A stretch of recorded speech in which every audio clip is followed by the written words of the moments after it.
Maulang Huwebes po dito sa HK. Ayan, so medyo malungkot ang kapaligiran at basang-basa po yung paligid.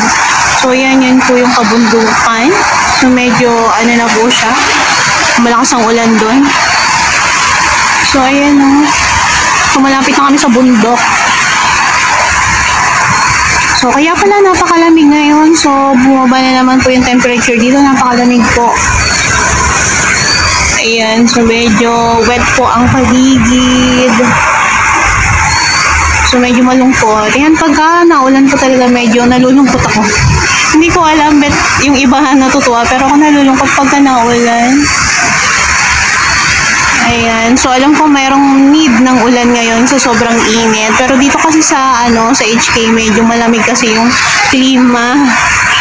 So, hindi nararamdaman dito yung init. So, yan, medyo lumamig pa ngayon dahil may ulan. Ayan, ingat po, medyo basa ang paligid, medyo wet. Ayan, so maulang po ngayon, and ingat po tayo.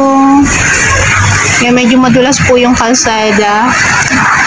Okay, ingat po.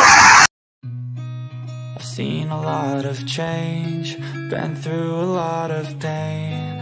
Some things are not the same as they were a year ago.